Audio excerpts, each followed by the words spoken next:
சிம்மராசிகார அன்பர்கள் அனைவருக்கும் எனது அன்பு கலந்த வணக்கங்கள். நான் உங்கள் ஆஸ்ட்ரோ சின்னதுரை, புலிமிசைபுத்தூர், பெரம்பலூர் மாவட்டம். 2024 நிகழும் மங்களகரமான குரோதி வருடம் தமிழ் மாதங்களில் 4வது மாதம் ஆடி மாதம். சிம்மராசிக்காரர்களுக்கு எப்படிப்பட்ட கிரக நிலைகள் இருக்கிறது, அதனால் என்ன பலன்கள் ஏற்படும் என்பதை பற்றி இந்த காணொலியிலே பார்ப்போம்.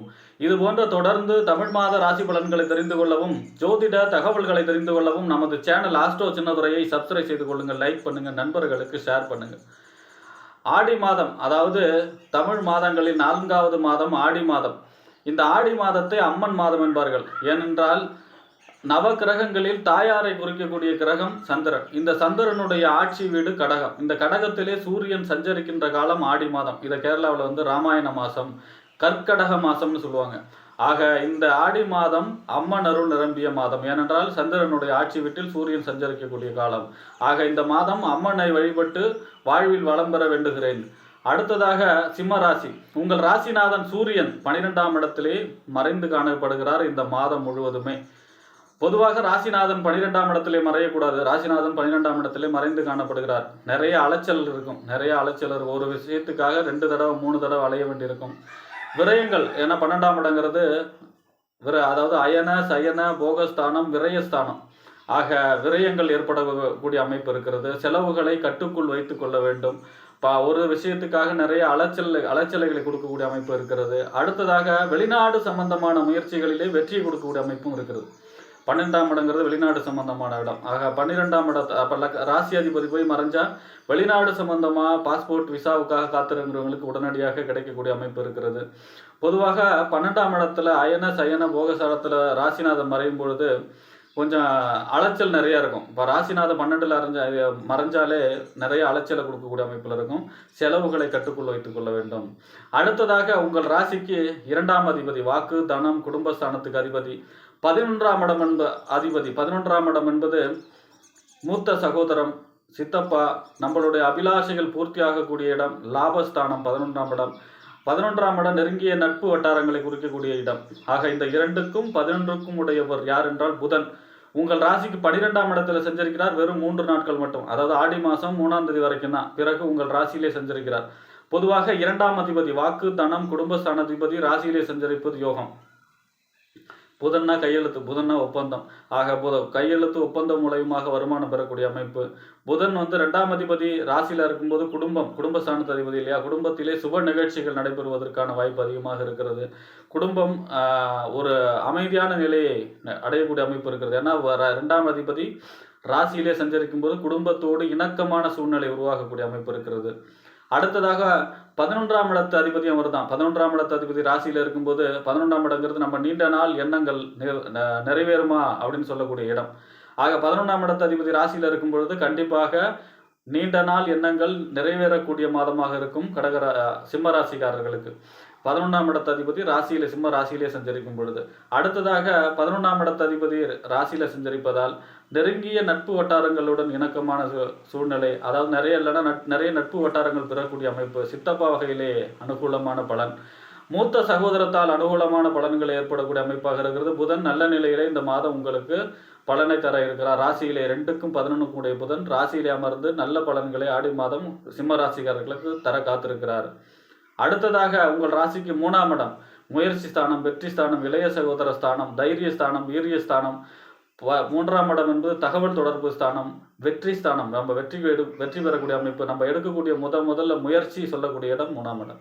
இந்த 3ஆம் இடத்திற்கும் 10ஆம் இடம் என்று சொல்லக்கூடிய தொழில், புகழ், அந்தஸ்து, கௌரவத்தை குறிக்கக்கூடிய இடம். ஆக இந்த 3க்கும் 10க்கும் உடைய சுக்கிரன் உங்கள் ராசிக்கு 12ஆம் இடத்திலே சஞ்சரிக்கிறார் இந்த மாதம் 15ஆம் தேதி வரை. பொதுவாக 3ஆம் இடத்து அதிபதி 12ஆம் இடத்துல சஞ்சரித்தா இளைய சகோதர வழி சில விரயங்கள், அக்கம்பக்கத்து வீட்டுக்காரங்களால் சில விரயங்கள் ஏற்படக்கூடிய அமைப்பு. ஒப்பந்தம், புதிய ஒப்பந்தம், கையெழுத்து, இந்த மாதிரி விஷயங்களால் விரயங்கள் பெறக்கூடிய, சிறு பிரயாணத்தால் விரயங்கள் ஏற்படக்கூடிய அமைப்பு இருக்கிறது 15ஆம் தேதி வரை. 10ஆம் அதிபதி தொழில், புகழ், அந்தஸ்து, கௌரவத்தை குறிக்கக்கூடிய 10ஆம் அதிபதி 12ல் மறையும் பொழுது தொழிலில் சில விரயங்கள், அதாவது தொழிலில் முதலீடு போட்டு சுப விரயமாக மாற்றிக்கொள்ள வேண்டும். தொழிலிலே சில விரயங்கள் ஏற்படக்கூடிய அமைப்பு. 10ஆம் இடங்கிறது கர்மஸ்தானம். ஆக 10ஆம் இடத்து தொழிலிலே விரயங்கள் ஏற்படக்கூடிய அமைப்பு. தன்னுடைய புகழ், அந்தஸ்து, கௌரவத்துக்கு சில பங்கங்கள் ஏற்படக்கூடிய அமைப்பும் இருக்கிறது சிம்ம ராசிக்காரர்களுக்கு. ஆனால் 15ஆம் தேதிக்கு பிறகு சுக்கிரன் உங்கள் ராசி சிம்ம ராசியிலே சஞ்சரிக்க போகிறார். இது ஒரு யோகம். 10ஆம் அதிபதி ராசியில சஞ்சரிப்பது தொழில், புகழ், அந்தஸ்து, கௌரவத்தை உயர்த்தும். தொழில், புகழ், அந்தஸ்து, கௌரவத்தை உயர்த்தும். பொதுவாகவே சிம்ம ராசி சூரியன்லாம் இவங்கெல்லாம் ரொம்பவும் பாப்புலர், புகழுக்குடையவர். சிம்மராசி சூரியன் இவங்கெல்லாம் புகழுக்கு சொந்தமானவர். அப்போ 10ஆம் இடங்கிறது புகழ் ஸ்தானம். இந்த 10ஆம் அதிபதி உங்கள் ராசியிலே சஞ்சரிக்கும் போது புகழ், அந்தஸ்து, கௌரவம் இதெல்லாம் உயரக்கூடிய அமைப்பு. தொழிலிலே முன்னேற்றமான நிலை ஏற்படும் 15ஆம் தேதி, ஆடி மாதம் 15ஆம் தேதிக்கு பிறகு.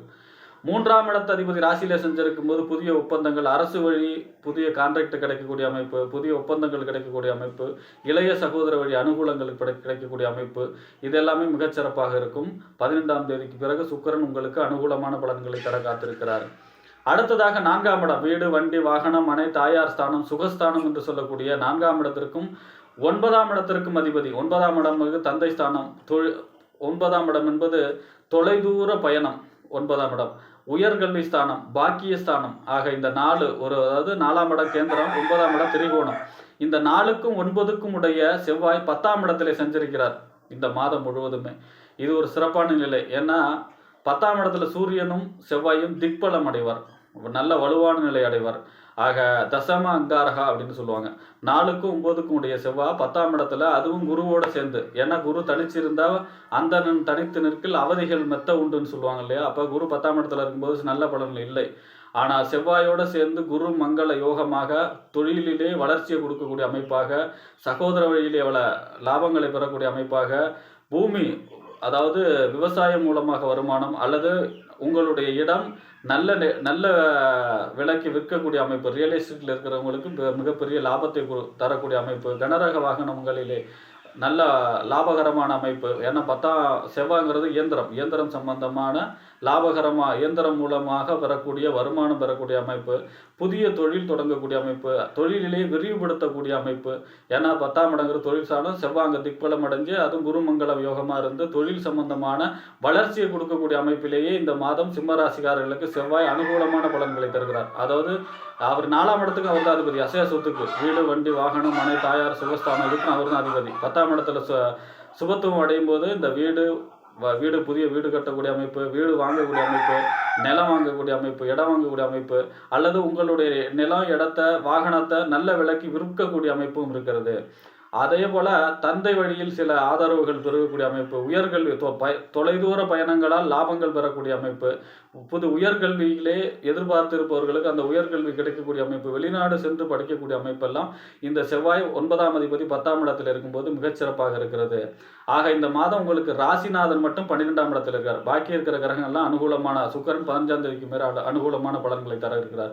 ராசிநாதன் 12ஆம் இடத்துல சஞ்சரிக்கிறார், அது மட்டும் கொஞ்சம் சரியில்லை. அதனால என்ன செய்யணும், சிவபெருமானை ஞாயிற்றுக்கிழமையில நவகிரகங்கள்ல சூரியனை சென்று வழிபட்டாலும் சரி, அந்த சூரியனின் அதிதேவதை சிவபெருமானை ஞாயிற்றுக்கிழமையிலே சென்று இந்த மாதம் வழிபட்டாலும் உங்களுக்கு மேன்மையான பலன்கள் சிம்மராசிக்காரர்களுக்கு நடக்கும் என்று கூறி விடைபெறுகிறேன். நன்றி, வணக்கம்.